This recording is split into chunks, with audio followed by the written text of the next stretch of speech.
ఆలోచన, నేనేం చేయలేను, నాకేమి రాదు అనొక ఆలోచన, నాకు ఫ్రెండ్స్ లేరు, నాకు ఎవరు ప్రేమించట్లేదు అనొక ఆలోచన, నాకెవరు అర్థం చేసుకోలేరు, నేనెవరిని అర్థం చేసుకోలేను అనొక ఆలోచన, నాకన్నా చిన్న చిన్న వాళ్ళు చాలా పైకి ఎదుగుతున్నారు, నేను ఎదగలేను, ఆ భయం ఉందే అది కూడా ఒక ఆలోచనే.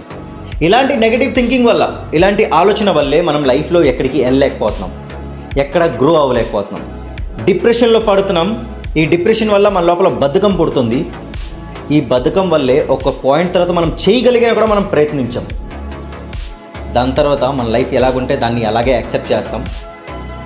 ఎదగడానికి ఒక్క అడుగు కూడా ముందుకి వెయ్యం. ఇలాంటి మనుషులకి, ఇలాంటి థాట్స్కే శ్రీకృష్ణుడు చెప్తున్నారు భగవద్గీత చాప్టర్ 9 శ్లోక్ నెంబర్ 10లో, ఓ అర్జున, నా ఆలోచనతోటే ఈ సృష్టిని, ఈ లోకంని సృష్టించాను.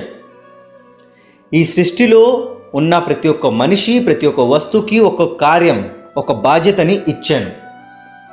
విష్ణు అంటే నేను, నాకు ఒక బాధ్యత ఉంది, బ్రహ్మకు ఒక బాధ్యత ఉంది, శివుడికి ఒక బాధ్యత ఉంది, దేవతలకి బాధ్యత ఉంది, ఇంద్రదేవుడికి, వాయుదేవుడికి, అగ్నిదేవుడికి, ఇలాగ చాలామంది దేవతలకు కూడా బాధ్యత అనేది ఉంది. ఒక మనిషి వాడు బాధ్యత వాడు తీసుకోలేకపోతే, నెరవేర్చకపోతే ఈ ప్రకృతియే వాడి చేత ఆ బాధ్యతని నెరవేరుస్తుంది, వాడికి నచ్చినా నచ్చకపోయినా. సింపుల్గా ఎక్స్ప్లెయిన్ చేస్తాను. మీరు ఆఫీస్లో పని చేస్తున్నారు, మీకు ఒక పని నచ్చట్లేదు, అందుకే మీరు చిల్ అవుతున్నారు, నేను చేయలే ఎవడో ఒకటి చేస్తాడని వదిలేస్తున్నారు. బట్ ఆ ఆఫీస్ మీకు డబ్బులు పే చేస్తుంది, మీకు నచ్చకపోయినా ఆ పని మీ చేత చేయిస్తుంది. ఎందుకంటే ఆ ఆఫీస్ నేచర్, ఆ ఆఫీస్ ప్రకృతియే అంత.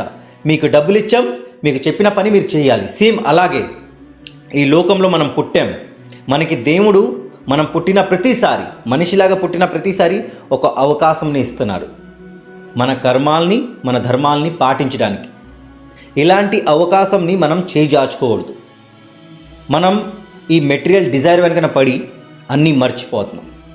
సో కంప్లీట్ మ్యాటర్ ఏంటంటే, ఈ మెటీరియల్ డిజైర్ వల్ల పడి మిమ్మల్ని మీరు ఇంకోటితో కంపేర్ చేసుకొని డిప్రెషన్లో పడి బద్ధకంతో కూర్చోవద్దు. ఒక చిన్న వ్యక్తి మీకన్నా పై స్థాయికి ఎదుగుతున్నాడంటే వాడి కార్యంని, వాడి బాధ్యతని నెరవేర్చాడు. మీరు మాత్రం ఇంట్లో బద్ధకంతో కూర్చున్నారు, అంతే. ఆ బద్ధకంని వదలండి, మీకు ఇచ్చిన బాధ్యతని నెరవేర్చండి. ఆటోమేటిక్గా మీరు కూడా ఎదుగుతారు, మీరు కూడా సంతోషంగా ఉంటారు. ఇది అర్థమయ్యేదాకా జయ శ్రీకృష్ణ, హరే కృష్ణ, రాధే రాధే, జయ జగన్నాథ్. మయాధ్యక్షేణ ప్రకృతిః సూయతే సచరాచరం హేతునానేన కౌంతేయ.